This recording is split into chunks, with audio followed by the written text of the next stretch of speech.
Zdravo dragi šahovski prijatelji i dobrodošli u naš novi video.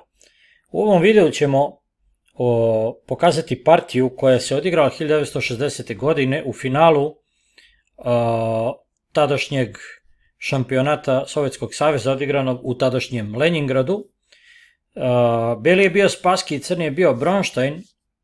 Par reči o igračima. Bronstein, jedan od najkreativnijih i najbeskrupuloznijih, tako da kažem, igrača u istoriji, čovjek koji je mnogo dao šahu, bezbrojnim idejama obogatio Damin, Gambit, Kraljevu indijsku odbranu, špansku odbranu itd.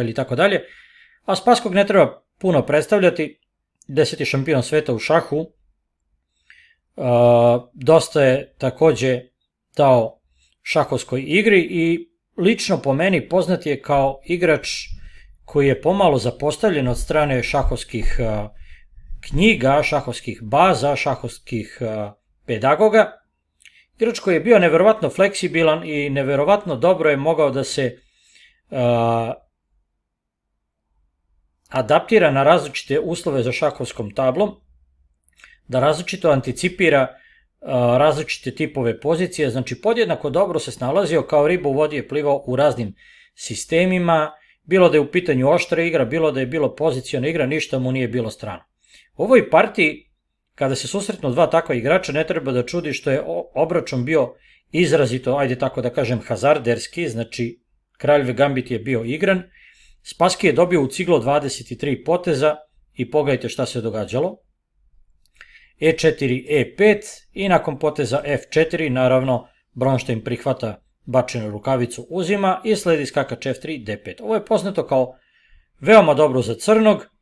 Nakon ED5, lovac D6, znači crni ne želi da uzima ovog pešaka, ali za uzvrat dobro brani pešaka F4. Nastaju izrazito oštre pozicije i komplikovane. Nastavljeno je sa skakač C3, skakač E7, znači crni želi po potrebi eventualno da igra možda F5 i eventualno G5 sa tim napadom, a ukoliko beli odigra D4, želi i ovim skakačem da dođe na F5 pa eventualno na E3. Malo izveštačeno, ali nije loše. D4 rokada i naravno beli igra lovac D3 i sada skakač D7. Ako je već crni odigrao skakač E7, mogo je ovde da napravi neki benefit od tog poteza, da igra lovac F5, da razmeni možda svoju neaktivnu figuru za protivničku aktivnu. Naravno, to bi belom verovatno dalo neke tempove nakon rokada, skakač D7, recimo sada uzimanje i dama D3, ali opet to bi vodilo neku kompleksnu borbu gde opet deluje da beli ima bolje šanse. Umesto da igra lovac F5, skakač D7 bi usledilo od strane Bronsteina i nakon rokade jedan spori potez H6 koji ništa ne priprema i ništa ne preti. Ovo G5 samo će biti slabljenje sopstvenog kralja i neće ništa doneti crnome. Šta je trebalo da se igra? Pa delo je normalno skakač F6, kada je taj skakač već na D7, prilično ograničen od pešaka D4, jel tako, treba da dođe na F6 kako bi zapretio uzimanjem na D5. I naravno tu bi sad moglo da usledi recimo ovako nešto, gde nakon skakač D5, skakač D5, skakač D5, lovac F4, skakač F4, top F4, dolazimo u neku nejasnu poziciju sa obostranim šansama. Tu crni ne bi imao nikakvih problema zbog aktivnog lovačkog para i to je bilo nešto što je trebalo da se odigra, međutim greška od strane Bronsteina H6. Opet Bronsteinova hrabrost i inventivnost dolazi do izražaja, međutim u ovoj partiji vidjet ćemo da će to samo ići na vodenicu Spasskog i da će to Bronsteina koštati jednog od najkatastrofalnijih poraza u njegovoj praksi. Skakač E4, jako dobra reakcija Spasskog. Šta se događa? Praktično, ukoliko crni dozvoli belome da odigra C4 i da zapreti sa C5, on bi bio maltene u bezizlaznom položaju, on mora maltene da uzme ovo. I nakon C4 vidimo skakač E3, lovac C3, F3, vidimo da je crni trenutno čak ima pešaka više, ali da ima užasan razvoj i da beli sa ovim već razvijenim figurama može da zapreti dosta toga. Prvo što igra beli je C5. Znači on odbija tog lovca nazad, taj lovac na E7 će paralisati damu, paralisati topa ako dođe na E8 i vidimo da Bronstein ne časeći časa koristi ovog svog lovca za napad i tu dijagonalu koju taj lovac koristi. Znači ne primitivno dama e2 sa idejom dama e3, to bi vodilo otprilike neku jednakost nakon možda b6, šta ja znam, dama e3 i lovac b7, nego lovac c2. Inventivno, znači dama dolazi na d3, pretiće se tamo nekim matovima i odatle dama svejedno može pokupiti pešaka na e3. Top e8, dama d3 i ono što je bilo najprostije, primitivno, skakač f8, sada bi otklonilo sve pretnje ka pešaku h7 zauvek, jel tako? Ali Bronštajn ne bi bio Bronštajn kad on ne bi nešto fantazirao i u ovom momentu mu se fantaziranje obija o glavu, on igra e2. Apsolutno bezbojan potez, znači ukoliko crni odigra skakač f8, beli mora da potroši vreme da uzme tog pešaka sa dama e3. A ako već mora da potroši to vreme, nemojte da gurate tog pešaka koji će ovako nestati iz table. Znači, koristan potez skakač f8, otklanja pretnje matova, otklanja pretnju da se dama i lovac razviju, znači sada dama i lovac već dejstvuju i crni ima zadovoljavajuću igru. A ovako sa e3 na e2 pomera se pešak, znači beli može primitivno odigrati ovako i sad već nakon skakač f8 sad već to nije isto, sad već beli ima neke tempove viške. Znači beli je razvio topa, crni ništa. e2 crni gubi vreme, ali ono što igra Spassky sad je još čudnije, znači eto, u ranoj karijeri Spassky je bio više nego hazarder, kasnije se malo primirio i prebacio tokove na neku pozicionu borbu. Dama e2 je najprostiji odgovor gdje beli zadržava dugotrajnu inicijativu, međutim on igra sad skakač d6. Malo siledžijski pokušava crnog da kazni za to što nije odigrao skakač f8 i sad ukoliko crni odigra ef1 sa damom, što je najnormalnije, i sada ukoliko odigra skakač ne lovac d6, nego skakač f8, sledi skakač f7. To je zamisao Spasskog. Gde će dama? Ukoliko uzme, dolazi otkriveni šah i pogledajte sada. Fenomenalna žrtva koja baca crnog na kolena momentalno. Dama h7, odvlači se skakač. Zašto? Pa da bi mogao da beli uzme lovce kada se ovaj pokrije na e6. Posle pokrivanja damom ili lovcem, crni kralj u nekom momentu mora otići u ugao gdje sledi maca skakač g6. Znači to je ona đavolska kombinacija koju je smislio Spassky, međutim naravno ova hazarderska igra sa skakač d6 ima rupu, crni ovdje mogao prosto da odigra lovac d6 i na dama h8, kralj f8 i nakon cd6 ispostavlja se da ne bi imao ništa ovdje, crni ima topa više, čak topa i pešaka, vraća materijal sada i nakon dama g7 vidimo da beli ima opasan napad, ali kasnije je dokazano da crni sa dama b6 može da se odbrani i da ovo vodi zapravo u neku jednaku završnicu nakon svih peripetija. Partija bi otprilike mogla da se završi ovako, beli sklanja kralja kako bi uzeo pešakom, lovac e6, d5, d5, ovo je sve šta bi bilo kad bi bilo, nakon poteza skakač e5, dama f2 i vidimo da ovdje već polako beli inicijativa hlapi, znači nakon skakač f3 top e d8 može da usledi, sklanja topa po 7. redu i vidimo da tu zapravo beli ne bi imao ništa konkretno. Možda crni ovdje nastavi još i bolje, verovatno sa topa c8. Da, sa tempom, to bi bilo još i bolje.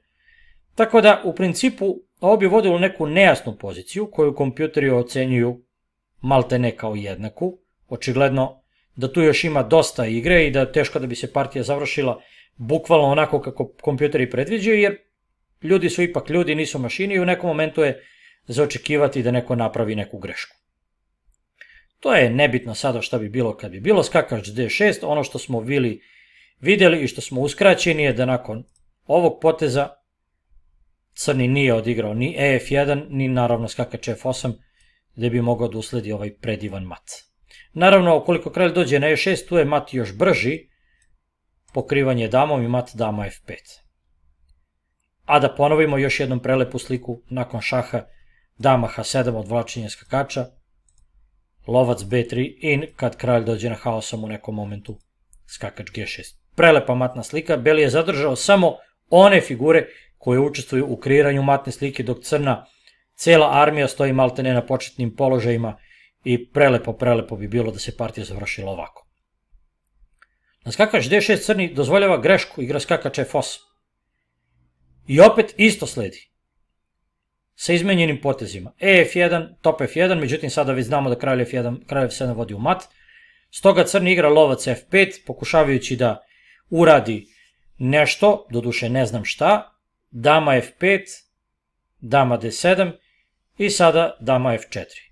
Zaključak je da Spassky ovde ima pešaka za kvalitet, a Mili ima ubitačnu inicijativu, jer kako će se odbraniti crni nakon ovog lovac B3 sa pretnjom odskoka skakačem, apsolutno ne vidi se nikakva odbrana protiv toga, jednostavno ove rupe Beli će koristiti i crni kralj bi bio u jako nezavidnom položaju. Ovde je već crni izgubljen. On je pokušao sa lovac F6 da ograniči dejstvo belog po F liniji, da ovog skakača malo izoluje. Sada je moglo uslediti i skakač H6, što bi vodilo u pobedu belog nakon dama F6. Opet preti sve ono sa lovac B3, skakač E5 i tako dalje.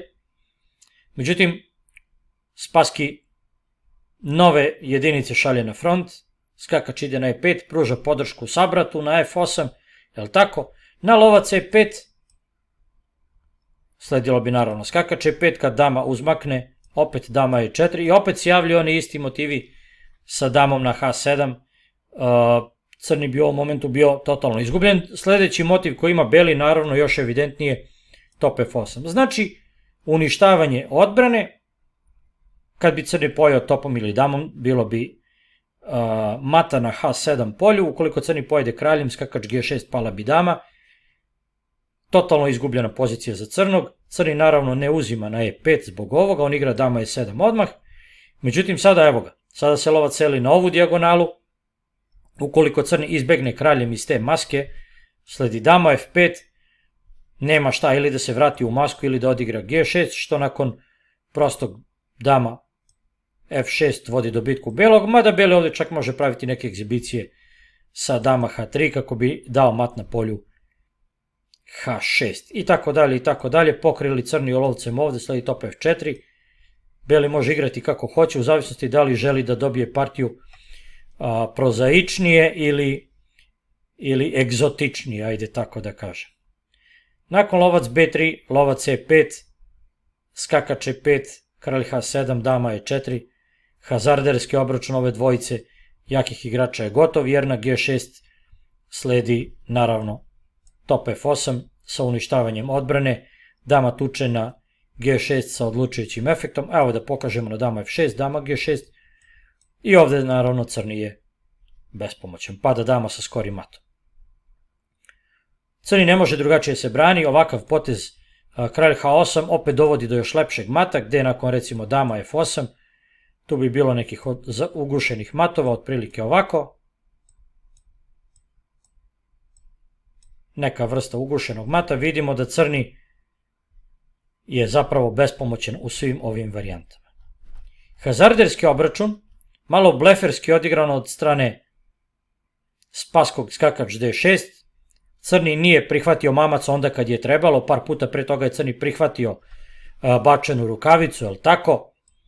Sada nije uzeo, što bi vodilo, ajde da ponovimo opet, ka nekoj neizvjesnoj poziciji nakon svih ovih poteza i tako dalje.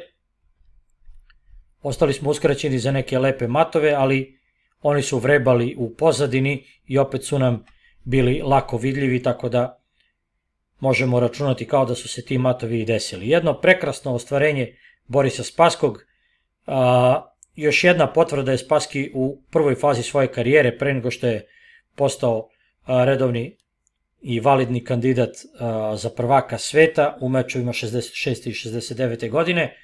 Ovo je bilo igrano 1960. godine. Voleo je Spassky da pravi bravure, Kraljev gambit je bio manje više redovno na njegovom repertoaru. Bronštajn sa druge strane je bio igrač koji jednostavno nije mogao drugačije da odigra, mirnije, i moglo se očekivati da će partija proteći u ovako nekom tonu. Dragi gledalci, ja se nadam da ste uživali i da ćete uživati u našim narednim primerima, Do tada, srdačan pozdrav!